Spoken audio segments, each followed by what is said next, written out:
Welcome to Roaming with Restless Women, real talk with wise, dynamic women leaders. I'm your host, Julie Noonan, CEO and founder of Intuitive Wisdom Coaching, and I'm living my dream life. I live and work in my RV, coaching senior women leaders as they navigate corporate politics, family drama, and personal goals to live their own dream lives. These women are restless. They are never done seeking new opportunities, learning, and creating value in the world. If you'd like to apply to be on the show, stick around to the end and I'll let you know how. Let's go. Welcome back to Roaming with Restless Women. Today I have someone from Missoula, Montana, in the beautiful country up there, Paige Williams. She is an award-winning filmmaker, media entrepreneur, and author of The Creative Keys, a transformational framework that helps people unlock creativity, leadership, and personal growth. Her journey began in Mississippi, where she grew up in a conservative Southern Baptist home. After she came out and moved away, her parents started an ex-gay ministry in response. What followed was a profound journey through loss, addiction, and the search for meaning. Storytelling became her lifeline, and we're going to talk about that. Through filmmaking, she reclaimed her truth and built a media company. And through her journey from loss to addiction to purpose and impact, she developed the Creative Keys. And she founded Odd Pop, a global storytelling platform that has awarded over $10 million to more than 80,000 creators. Very impressive. Her work has been featured in Forbes, the New York Times, and screened at Slamdance, Hot Docs, and VidCon. She's led impact-driven campaigns that raised millions and influenced national policy. Paige, you are very, very, very accomplished. Thank you so much for being on the show. Thank you for having me, Julie. It means the world. So, you've said that storytelling saved you. What do you mean by that? I think that by using my voice, I'm able to heal. And I think that's what we all do. And we all have that gift as humans. And so stories can heal us, but stories can also define us and limit us. So one of the creative keys is storytelling. And we look at what are the true stories we're telling ourselves and what are the limiting stories we tell ourselves.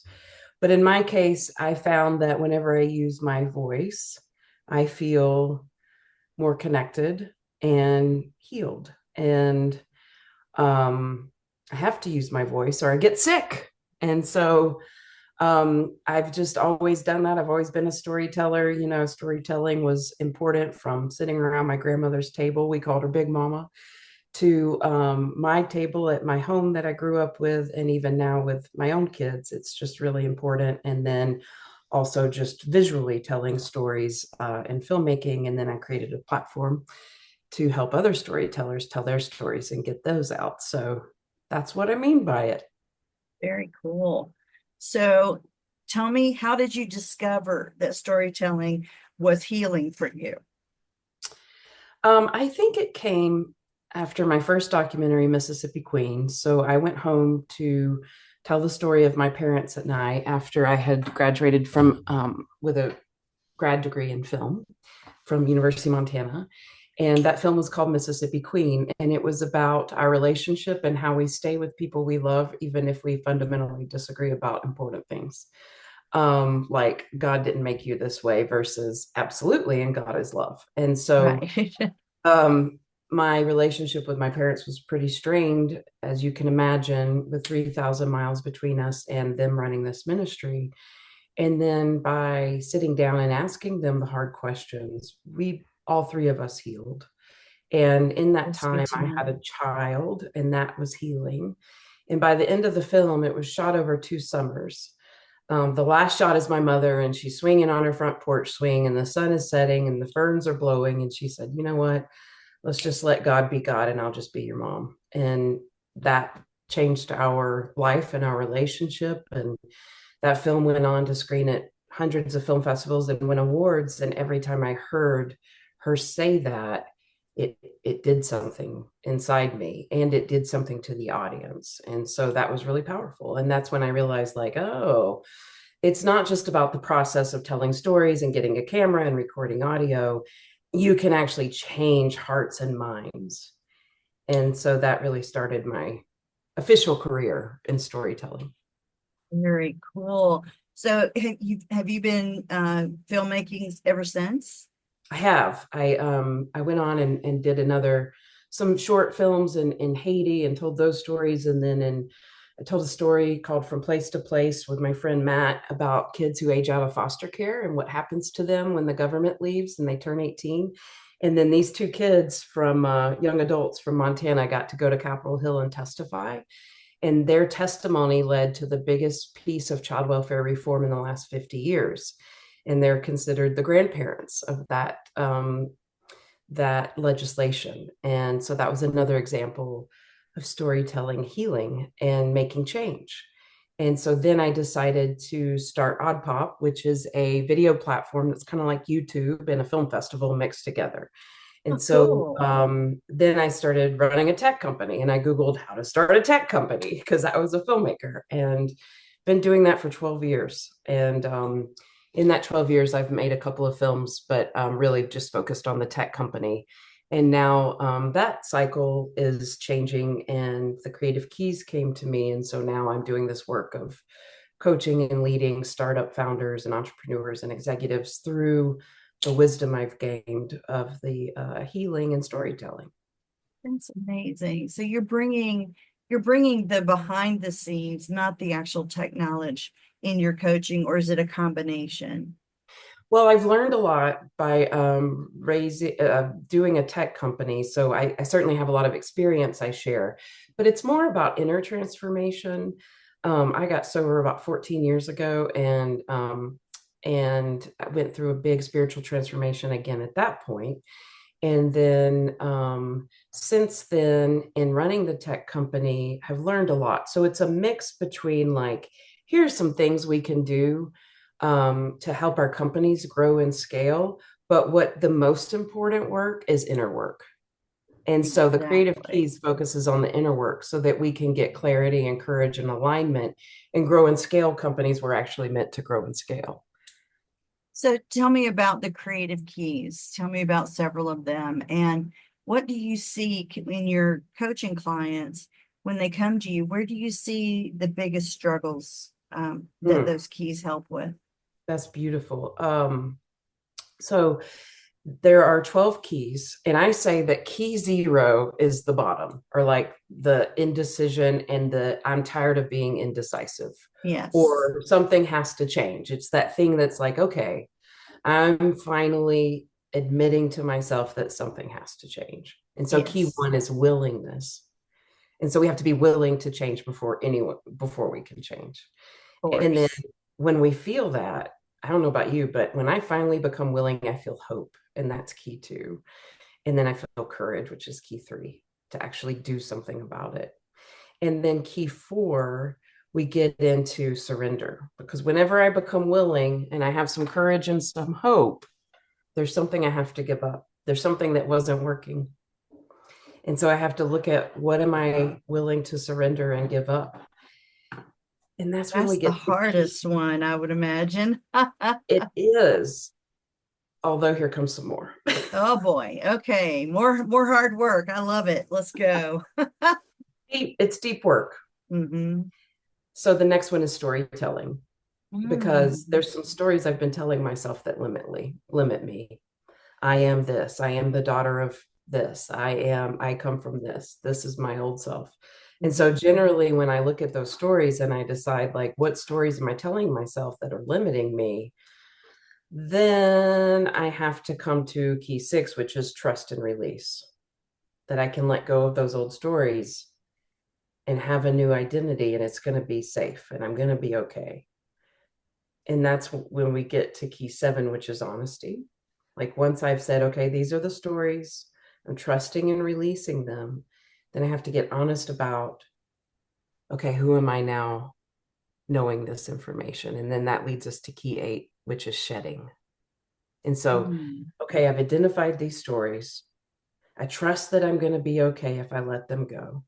I get honest with myself about what I've learned since then, and then I'm going to shed whatever is no longer serving me.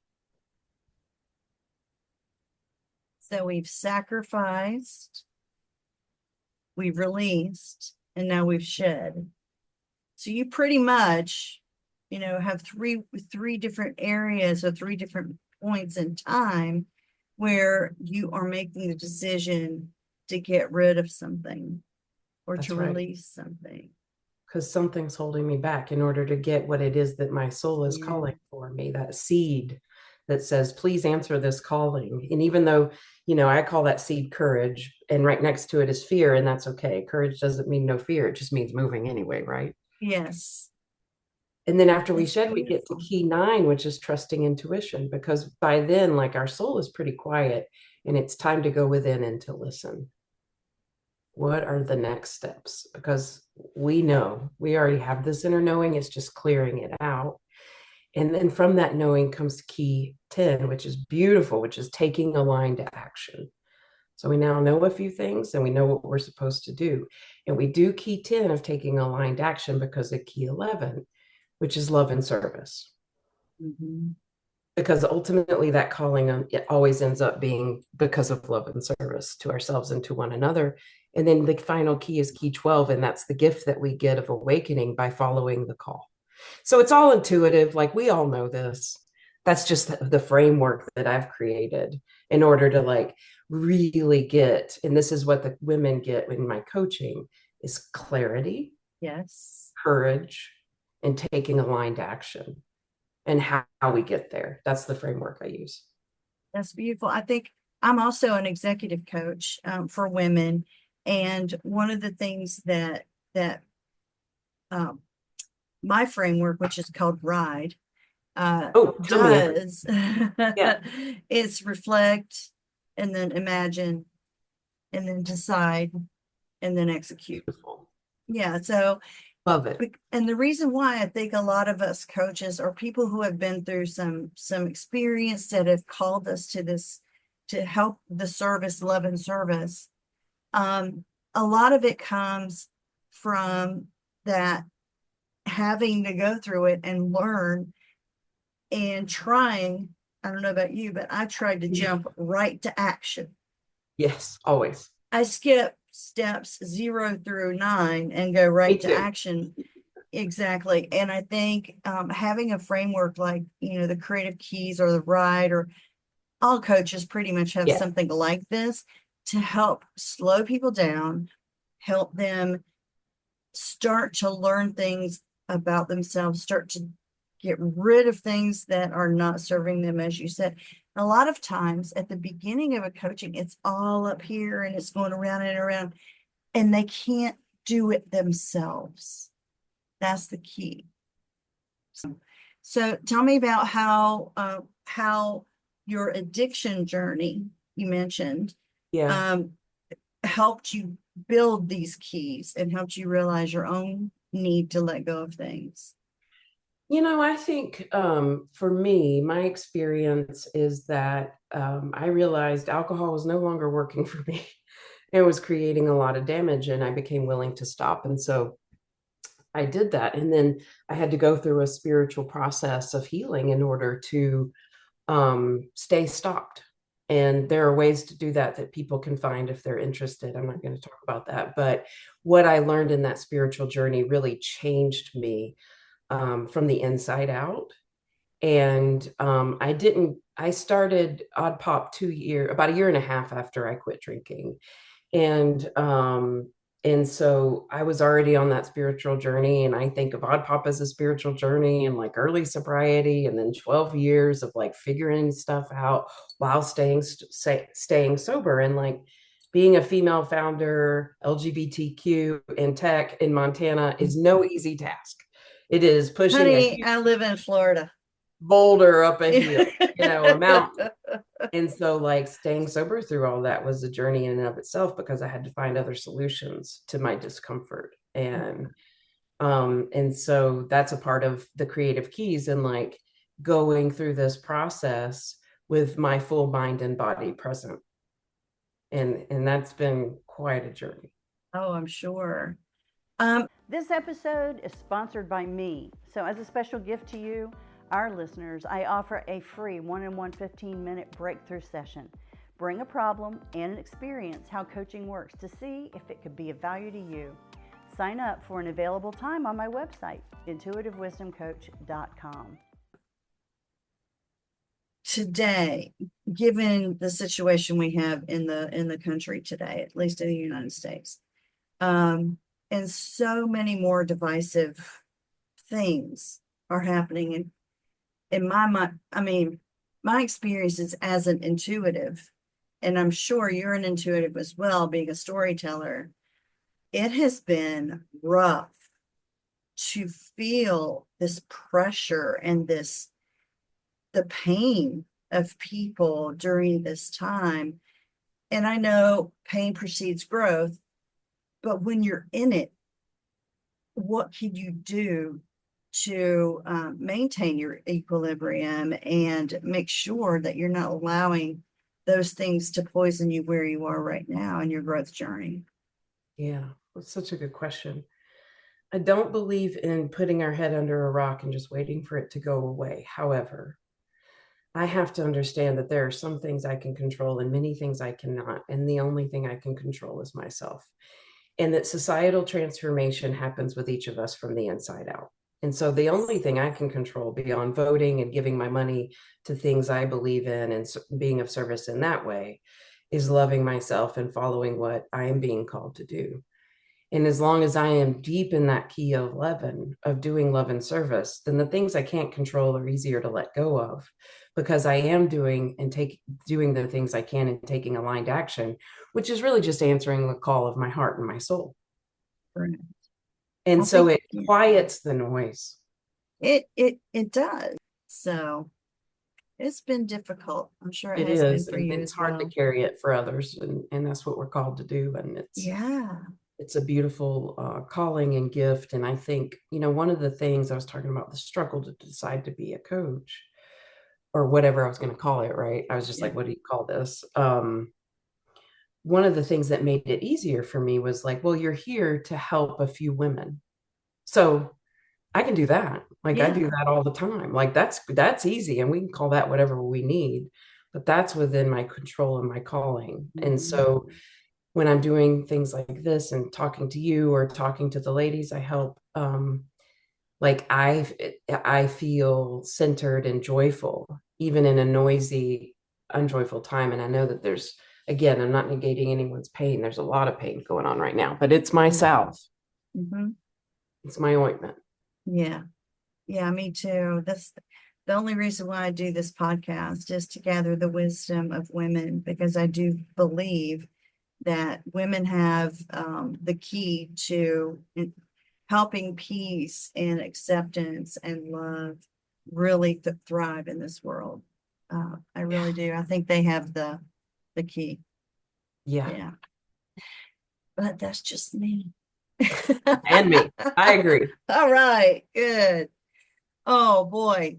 So tell me a little bit more about how people can find you, Sure. and what Thanks. you're doing currently with your what's next. Let's put it that Okay. way. What's next for you? Yeah, so you can check any of my work out at paigewilliams.co, and on Instagram I'm Paige Williams Creates, and the Creative Keys book is being edited. It's with my editor, and then it'll come out probably in a couple of months. So I'm excited about Oh, that. that's wonderful. That's Yeah. about when this will air. So hopefully Oh, we'll have the great. information at that point. Great. And there's a Substack. You can follow me there for free content. And yeah, it's just my job is to just get it out into the world. So that's great. And then, of course, I do coaching. So if you're interested in that, you can check it out on the website. That sounds wonderful. I have 3 questions that I ask at the end of every episode.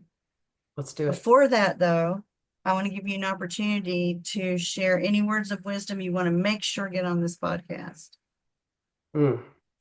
Whatever is itching inside your head or your heart or your gut, wherever you feel it, your throat, listen. answer the call, whatever that means. It could be writing a poetry. I don't care what it is. It could be starting a business. It could be parenting in a new way. It could be joining a book club, whatever it is, whether big or small. That is ultimate fulfillment when you have that itch and you date an idea and decide if you're going to get married, but go through the path of seeing why it's calling you, because there's a reason for it. And someone else probably needs whatever it is you're called to do. 100%. Thank you Yeah. for that. Mhm. Yeah. Mm-hmm. Okay, so now I want you to close your eyes really quickly. And in your mind's eye, what appears when I say wise woman? Purple. Purple. Tell me about that. I don't know. It's like I focused here because you said mind's eye. So Yeah. it's up there in that The chakra. third eye, yeah. Yeah. And it was just like royal empress, high priestess, like purple, gold, queen of cups. Like I can get pretty woo, but Love it. I just think that like purple for me is the color of feminine healing. And it is actually my favorite color. And my favorite poem is When I Am Old, I Shall Wear Purple. Me too. Yeah, that was my grandmother's favorite poem too. Okay, so the second question that I ask everyone is, where do you like to roam? And you can open your eyes for this one. Oh, the beach. The beach? I mean, I And roam what are you daily. doing in Montana? Well, I love the mountains, and I have Yes. satisfied my calling for the mountains since 1999. Okay. And also I love the beach, and I'm a Pisces, and so like I feel good in the ocean. So that's what's next. I'm raising some kids, and so I'm waiting for them to for a new chapter with after they're gone. But then I'm going to be down with you and at the beach. Oh, it sounds good. Okay. We'll chill out and have a mimosa and Yeah, watch the totally. waves. That'll be Yeah. awesome. Okay, and the final question is, what makes you restless, but in a good way? Oh my gosh, before you added in a good way, I thought everything. I know. That's why I always add in a good way. I think we are a lot alike, Julie. We And I like are. to rush to the end too. Like I made a decision last week that was a big decision, and I was like ready to just rip the band-aid off. And I was like, nope, I'm going to pause. I'm going to take these steps. Pause. Oh, Yeah. Semicolon means pause. I have to refer to that a lot. Whoops, there it is. we did a camp 2 years ago that was about play and pause. Mhm. So where I think the restlessness in a good way comes up is when I get playful, when I get adventurous, when I have fun, when I say yes instead of no. Exactly. It's like getting where I'm going. It gives me that energy to move forward. Mhm. I just need to make sure it's aligned. Yes. And we've that's where learned it's that the good. hard way, both of us, I'm Yes. sure. Yes. Totally. I love that. Restless in a good way. I like re- that reframing. Thank you for that gift today. Oh, you are welcome. Welcome. So thank you for coming on the show. I really, really appreciate it. Your Thank you. energy is so calming and so matter of fact, and I love that. And I definitely think we need more Paiges in the world to help you, us dear. with this, especially us women who have a lot of crap going on in our head. Thank you so much for this. And I will make sure all the information and how to get to you, how to take advantage of your coaching, as well as your book, if you send it to me, will I be in will. the show notes. We'll stay in touch. Thanks, Julie. Thank you. I appreciate it. Julie Noonan here. Thank you so much for listening to Roaming with Restless Women. If you're a successful senior woman leader who would like to be on this program, please visit podcast.intuitivewisdomcoach.com. If you enjoyed this interview, please share this episode on social media and make sure to subscribe so you don't miss any future episodes. Your thumbs ups and reviews go a long way.